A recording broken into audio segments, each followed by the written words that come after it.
Ascent Audio, a division of Recorded Books, presents Overcoming Overwork by Harvard Business Review, narrated by Teri Schnaubelt.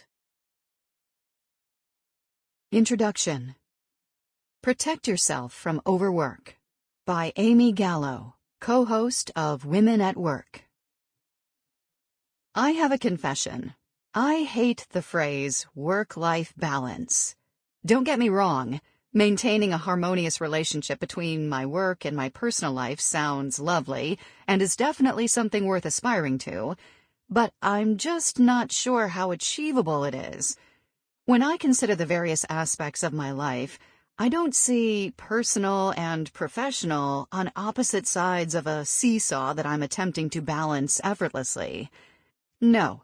I picture a deck of cards that someone tossed in the air and let fall in a chaotic mess. 52-card pickup, anyone?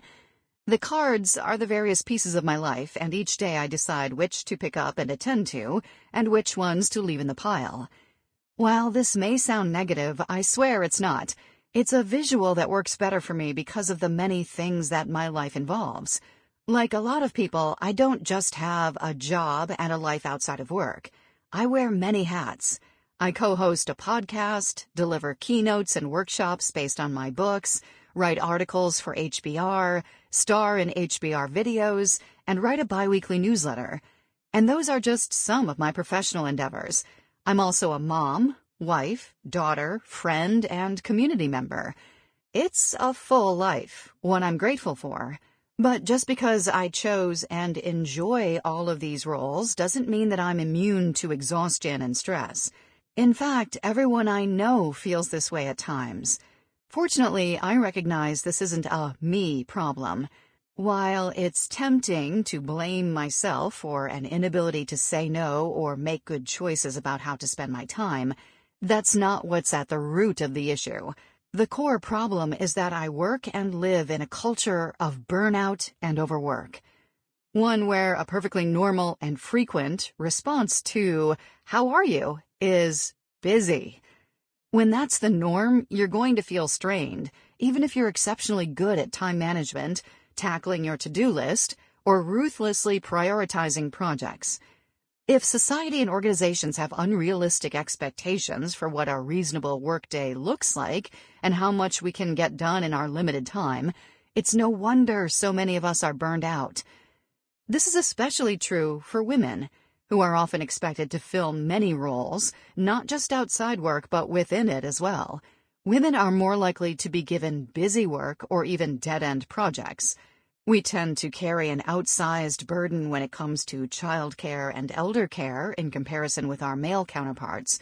Many working women do what's been referred to as a second shift, where they essentially complete another full workday after they get home from the office or close their laptop for the day. This makes it that much more important that we find ways to protect ourselves from the negative effects of working too much, by setting boundaries and reducing stress, even when that feels impossible. That's what this book does, and I'm guessing is why you've turned to it. Perhaps, like me, you'd like to know how to resist society's insistence that we are booked solid every day, give so much of ourselves to work and to other demands, and are left without time or energy for personal endeavors. I'm not a big believer in New Year's resolutions, but I will often write down some intentions for the coming year in December or January. For the past several years, on the top of my list has been more time for myself. Making that happen isn't easy, but it's critical. There are healthy ways to cope with overwork, pressure, and stress, which you'll learn about in this book. They require that we do things like ask for help, delegate, prioritize mental health and self-care, and that we don't feel guilty doing so. Section 1 lays out the problem of overwork, where it stems from and how it affects women in particular. The blame is too often placed on the worker, but the authors in this section make the clear and cogent argument that it's not our fault.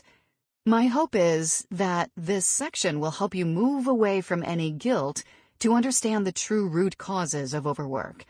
The subsequent 3 sections include articles and podcast interview transcripts with lots of tips and advice on how to protect yourself against the negative consequences of working too much. The advice in these sections ranges from helping you identify and overcome burnout by taking breaks, controlling your schedule, delegating tasks, asking for help, and being mindful of your mental and physical health. One of my favorite articles in this collection is the final one, How Organizations Can Support Women's Mental Health at Work, by Kelly Greenwood. As I mentioned earlier, and you'll hear over and over in this book, this isn't an individual problem. Employers must step up with solutions if we are going to make real progress. Greenwood shares practical and useful strategies that leaders can apply. You shouldn't feel alone in your attempts to avoid or recover from burnout. Some of the best approaches likely involve others. For example, you might consider forming support groups with colleagues. I've long been part of a group of women at Harvard Business Review that does just this. You might establish or join an employee resource group, or you might work with HR to find ways to set realistic and healthy expectations for your role. When my daughter was 2 years old, I was talking with a colleague who had older kids. I expressed a desire to land on the ideal work schedule, childcare situation, and balance of household chores with my spouse so I could get to a point where it just feels right. She smiled knowingly and told me it would probably never feel right. As devastating as that was to hear, she also gave me some great advice. Just aim for feeling okay and never, ever forget to prioritize yourself. She was correct, of course. There is no faultless balance or magic spot on the seesaw where it all feels perfect or even right. That's true for working moms and everyone else, too. No matter how you visualize your life, a seesaw in balance, a disorganized pile of cards, or something else entirely, you've taken the first step toward overcoming overwork by choosing this book. By better understanding where overwork comes from and how it impacts you, and then putting in the time and effort to prevent or recover from burnout, take control of your workload, and carve out time for yourself, you can find a sense of equanimity which is not only possible, but crucial. Section 1. The Problem with Overwork. 1. What's Really Holding Women Back? By Robin J. Ely and Irene Padovic. As scholars of gender inequality in the workplace, we are routinely asked by companies to investigate why they are having trouble retaining women and promoting them to senior ranks. It's a pervasive problem. Women made remarkable progress accessing positions of power and authority in the 1970s and 1980s, but that progress slowed considerably in the 1990s and has stalled completely in this century. Ask people why women remain so dramatically underrepresented, and you will hear from the vast majority a lament, an unfortunate but inevitable truth, that goes something like this. High-level jobs require extremely long hours. Women's devotion to family makes it impossible for them to put in those hours, and their careers suffer as a result. We call this explanation the work-family narrative. In a 2012 survey of more than 6,500 Harvard Business School alumni from many different industries, 73% of men and 85% of women invoked it to explain women's stalled advancement. Believing this explanation doesn't mean it's true, however, and our research calls it seriously into question. We heard this explanation a few years ago from a global consulting firm that, having had no success with off-the-shelf solutions, sought our help in understanding how its culture might be hampering its women employees. The firm recruits from elite colleges and MBA programs and ranks near the top of lists of prestigious consultancies, but like most other professional services firms, it has few female partners. We worked with the firm for 18 months, during which time we interviewed 107 consultants, women and men, partners and associates. Virtually everybody resorted to some version of the work-family narrative to explain the paucity of female partners. But as we reported last year with our colleague Erin Reed, the more time we spent with people at the firm, the more we found that their explanations didn't correspond with the data. Women weren't held back because of trouble balancing the competing demands of work and family. Men, too, suffered from the balance problem and nevertheless advanced. Women were held back because, unlike men, they were encouraged to take accommodations, such as going part-time and shifting to internally facing roles, which derailed their careers. The real culprit was a general culture of overwork that hurt both men and women and locked gender inequality in place. What people told us and what the data showed. On several dimensions, the firm's data revealed a reality very different from the story employees told us and were telling themselves. The disconnects we observed made us question why the story had such a powerful grip, even on the firm's data-minded analysts, who should have recognized it as a fiction. Consider retention. Although one of the firm's motives for reaching out to us was that it wanted help addressing women's higher turnover rate, when we took a careful look at its data for the preceding 3 years, we discovered virtually no difference in turnover rates for women and men. Another area in which the firm's narrative didn't line up with the data was recognizing only women's devotion to their families. Whereas firm members attributed distress over work-family conflict primarily to women, we found that many men were suffering too. I was traveling 3 days a week and seeing my children once or twice a week for 45 minutes before they went to bed, one told us. He recalled a particularly painful Saturday when he told his son he couldn't come to his soccer game. He burst into tears, the man said. I wanted to quit then and there. 2/3 of the associates we talked to who were fathers reported this kind of work-family conflict, but only one was taking accommodations to ease it. Firm leaders had created accommodations, going part-time or shifting to internal-facing roles, which relieved some work-family balance problems, but that relief failed to translate to better outcomes for women. The problem was that employees who took advantage of them, virtually all of whom were women, were stigmatized and saw their careers derailed. The upshot for women at the individual level was sacrifices in power, status, and income. At the collective level, it meant the continuation of a pattern in which powerful positions remained in the purview of men. Perversely, in its attempt to solve the problem of women's stalled advancement, the firm was perpetuating it.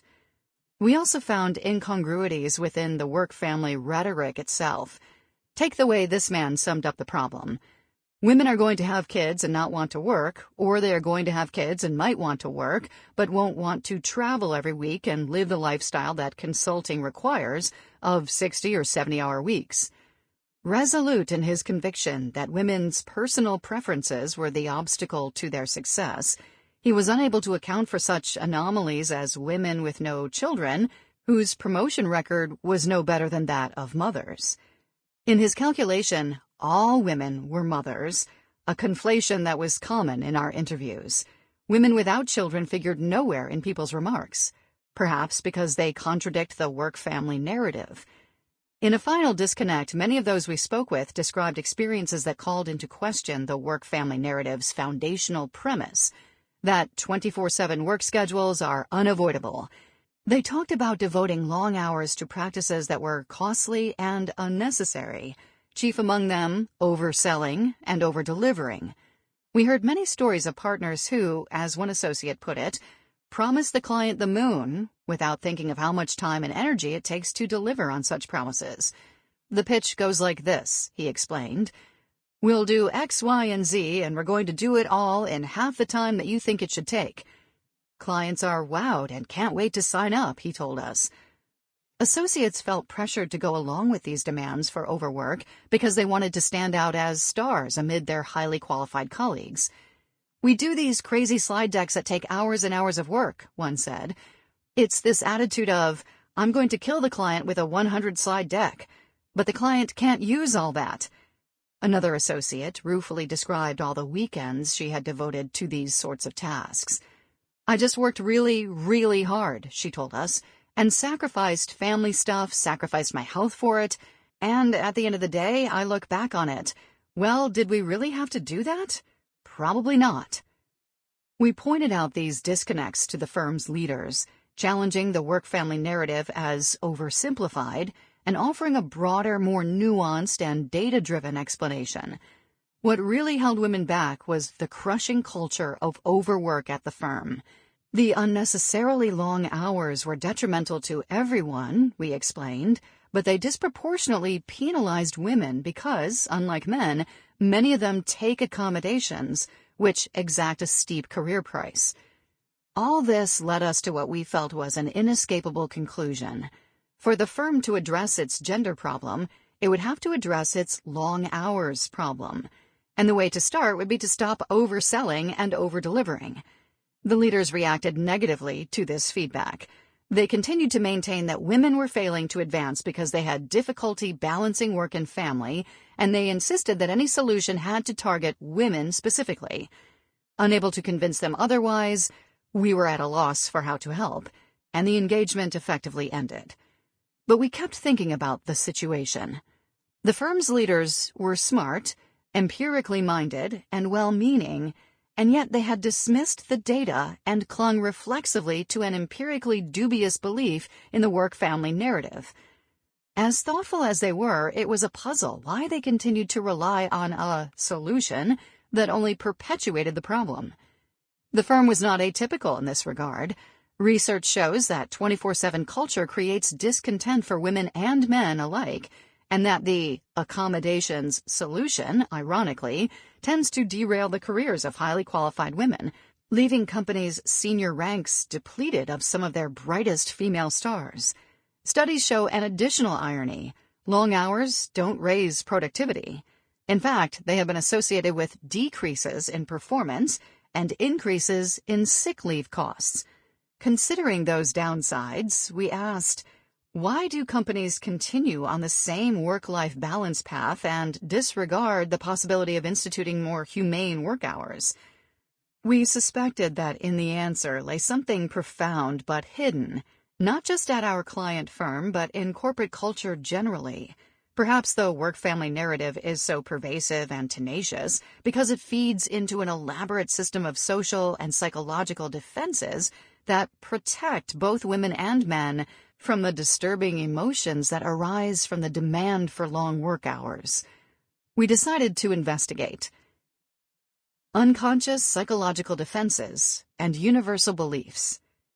We returned to our interviews, this time paying special attention not only to what interviewees had said or hadn't, but also to how they had said it. The exercise was illuminating. Consciously or unconsciously, virtually all the employees we had talked to revealed that they were emotionally conflicted by the firm's relentless demand for 24/7 availability and the daily choices that this demand forced them to make between family and work. The unease, thus created, set the stage for protective measures to kick in, measures that would keep the firm's leaders from having to face up to the devil's choice they were handing their employees, and employees from having to face up to the price of whichever choice they made. The linchpin of those protective measures was a belief in women's natural fitness for family and in men's for work. At the employee level, they appeared as unconscious psychological defense mechanisms that reinforced the gendered work-family split. At the organizational level, they emerged as the universally held belief in the work-family narrative and in the form of policies that, as with accommodations, effectively took women off the partnership path. These employee-level and firm-level dynamics operated together to create the firm's social defense system. All parties benefited from these measures in the short run.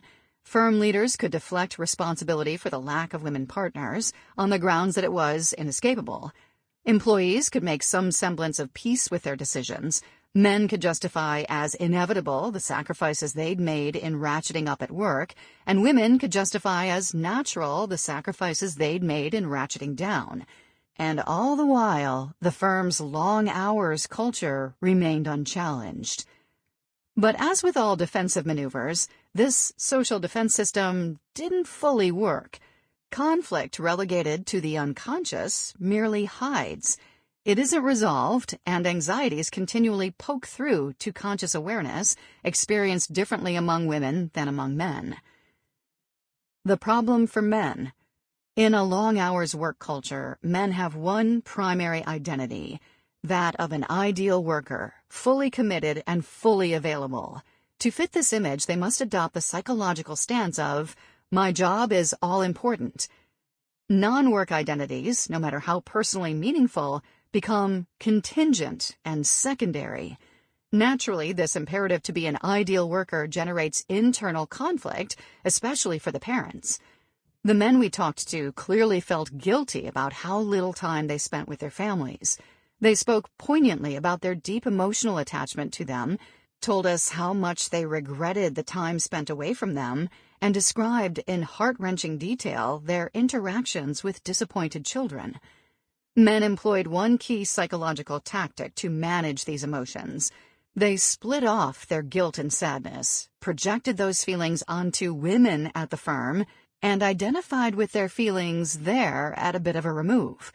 Consider the psychological jujitsu one man performed as he drew on the work-family narrative to explain women's lack of advancement in the firm.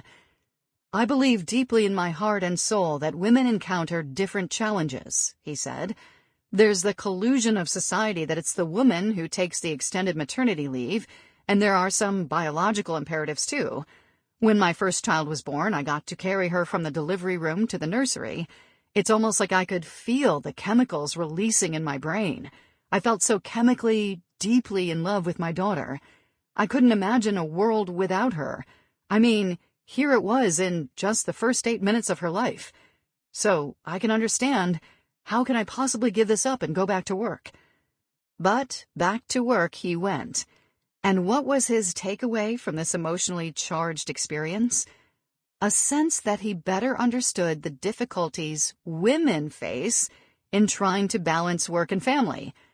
To banish his guilt and sadness about returning to his highly demanding work weeks, he projected his intense emotional experience onto the women at the firm, a move that allowed him to let go of those feelings while still identifying with them. Let's unpack his story. He started with a distinction between women and men, linking motherhood to biology. It is women, not men, he suggested, who have the parenting experience. He abruptly changed course to speak about his own intensely emotional and biologically determined parenting experience, but then changed course again, distancing himself from that experience and projecting it onto women.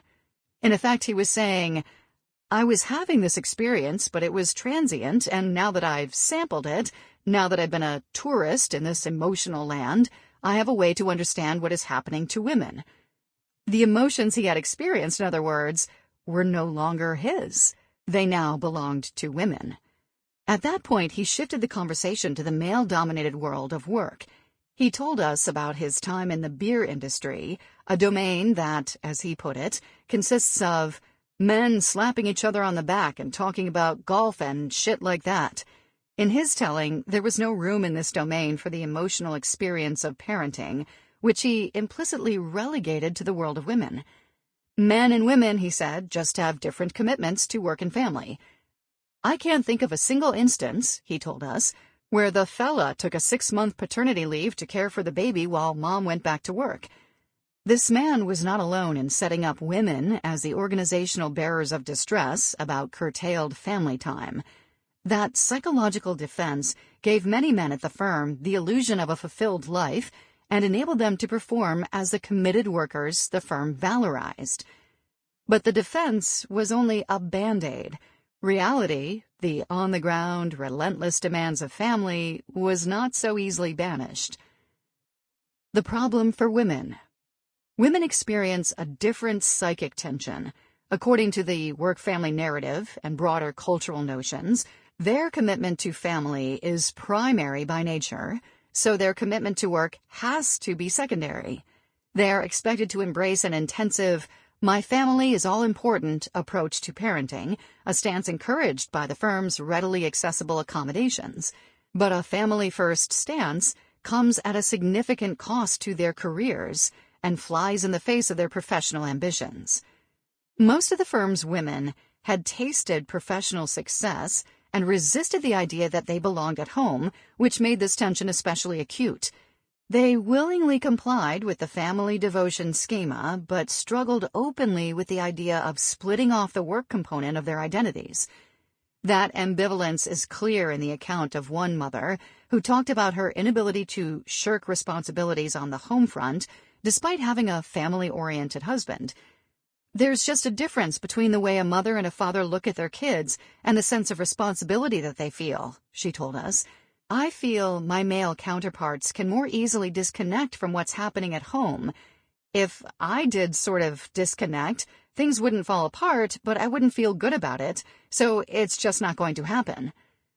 Yet her work commitment was also strong, leaving her at a loss for knowing whether her family responsibilities would allow her the space to develop professionally. I know I'll fall down from time to time, she said. I know I need to learn. I don't doubt myself. It's more from a place of needing to learn and needing to grow. I doubt myself generally in being able to honor that while also honoring the commitments I've made to my family. That is a constant worry. The ambivalence she felt about her career is on full display here. She embraced her family identity but was unwilling to relinquish her work identity, which is why she could say that she didn't doubt herself but then go on to say that she did. Many other women at the firm similarly struggled with the work-family narrative's injunction to reject the role of ambitious professional. This meant that they weren't able to reap all its psychological benefits as a social defense. They willingly complied with the cultural dictate that they become the primary family caregiver, allowing men to identify vicariously with that split-off aspect of themselves, but they didn't shed their work identities. Thus, the psychological resolution that men found, having made the right choice in fully committing themselves to a work identity, was unavailable to women who had made the wrong choice in not fully committing themselves to a family identity. Working women in this situation are left with identities constructed as contradictory, forcing them to constantly assess whether they should ratchet down their career aspirations. Adding to this tension at the firm were regular reminders that women were in the wrong place by being at work instead of at home. Push factors that women had to withstand if they wanted to retain their work identities as ambitious professionals. The power of push factors. One particularly strong push factor that women encounter is work-family accommodations. Going part-time or shifting to internally facing roles provides an enticing off-ramp from the path of overwork, but those moves stigmatize women and derail their careers. Female associates at the firm who took accommodations generally fell off the track to partner. Female partners who took them veered away from the route to real power. Many women at the firm described having to resist a second push factor, the pressure to give up what they saw as their relational style in favor of the hard-charging, masculine style the firm venerated in client interactions. One female partner told us how an early mentor warned that relying on her well-honed relationship-building skills would communicate to prospective clients that you don't have a lot going on between your ears. In other words, her relational skill set didn't cut the mustard. Such assessments loosened women's identification with work, while affirming a style more commonly associated with men, further encouraging women to step back. A third push factor was the poor reputation of female partners with children, whose mothering was roundly condemned. These were formidable women who had held fast to their professional identities and achieved much recognition and success. Achievements contradicting the idea that it is impossible to meet the demands of both work and family. One could imagine their being held up as exemplars, but we heard them routinely described as bad mothers, horrible women who were not positive role models of working moms. For junior women facing decisions about being good mothers and having successful careers, such condemnation implies that professional commitment exacts a terrible cost. With these push factors constantly reminding women that they don't really belong in the workplace, it's no wonder that women are often ambivalent about their career commitments. When faced with the long hours problem, they find themselves on the horns of a dilemma. If they respond to the pull of family by taking accommodations, they undermine their status at work. But if they refuse accommodations in favor of their professional ambitions, they... Sample complete. Ready to continue?